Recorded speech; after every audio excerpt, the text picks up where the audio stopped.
Hey everybody, it's Stacy with As the Tea Brews. Today I am filling my ArtToolkit Pocket Palette. I have this pocket palette in silver, and I have a whole bunch of little tiny pans that I'm going to put in here along with one extra mixing tray. These are all of the colors that I've selected for my palette. I agonized, you guys, over this. I started out just pulling out colors. I'd try different swatches together.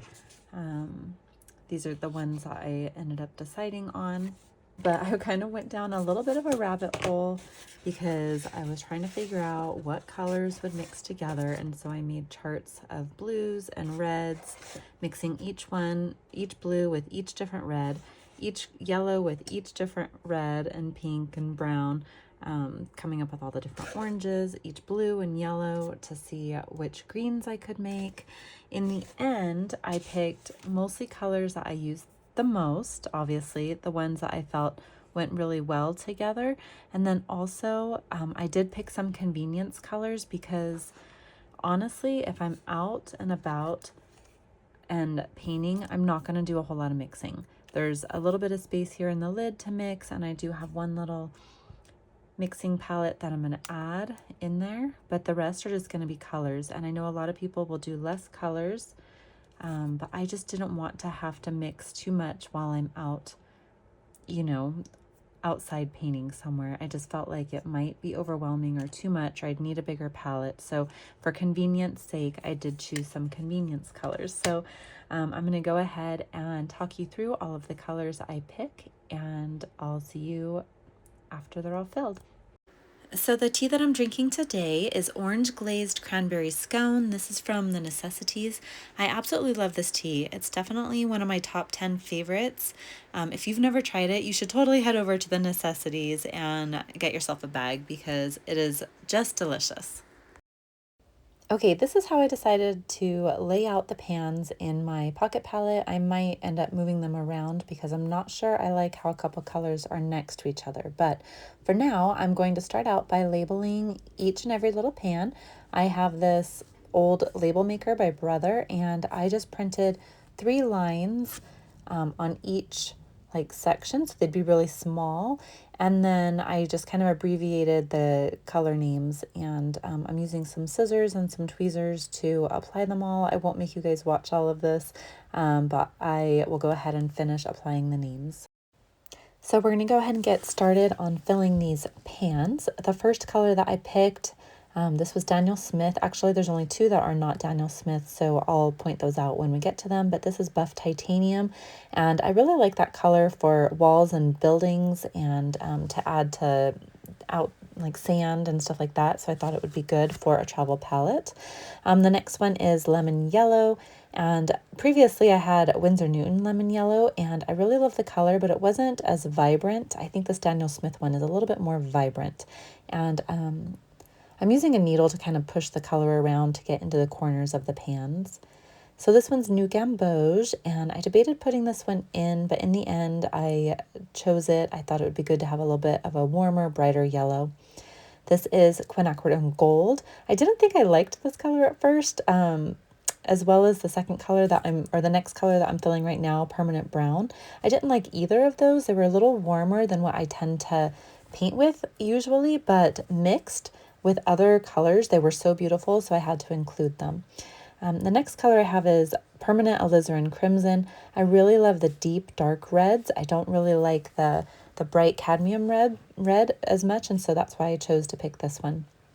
Next I had Quinacridone Magenta, and it's just beautiful mixed. It makes the most vibrant and fun colors. Next is Quinacridone Rose. Again, a really good mixing color and a nice light pink if you like to paint with that. I tend to like to mix it with things, but if I do need a pink, then I have those 2 colors. The next color was Rose of Ultramarine. It's a really pretty combination of Quinacridone Rose and Ultramarine. I didn't need to include this one, but I figured, like I said earlier, I may not be doing a whole lot of mixing, so it was more of a convenience color. The next color was Moon Glow. It's great for shadows and kind of a purpley gray color when I need that. Then I had Cobalt, blue. I have several blues. I absolutely love blues and greens. So cobalt blue, and then you saw French ultramarine.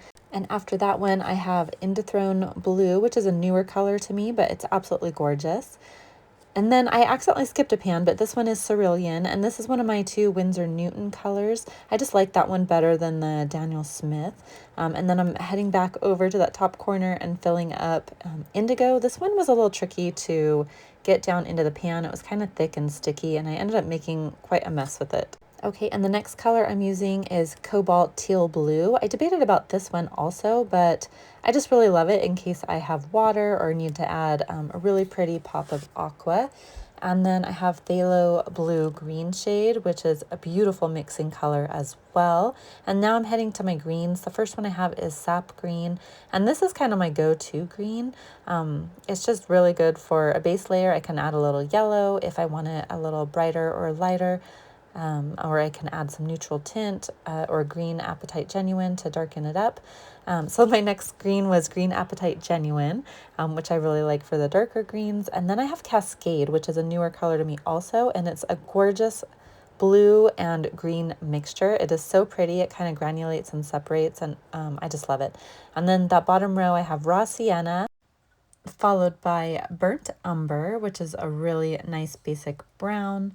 The color after that is Raw Umber. I absolutely love this color. It's probably one of my favorites. It's so just rich, and I can add it to darken a lot of things. And my last color in the palette is Neutral Tint. This is awesome to add to almost any color because it's not considered warm or cool, and you can darken anything. Lastly, I'm adding just a little touch of white gouache to a small little plastic container. This isn't going to be in my pocket palette, but I will keep it in my art toolkit so I can add some highlights after my painting is finished. Okay, here are my paint tins are all pretty much dry. I did add a little bit extra to my alizarin crimson and to, let's see, it indigo, and I think I added some more last night. This is the next day. Sorry about the dogs. They are just they're a little noisy today. They're just playing. But this one's the Burnt Umber, and it's still looking a little low, but I'm going to go ahead and pop these in because I'm excited to get this going.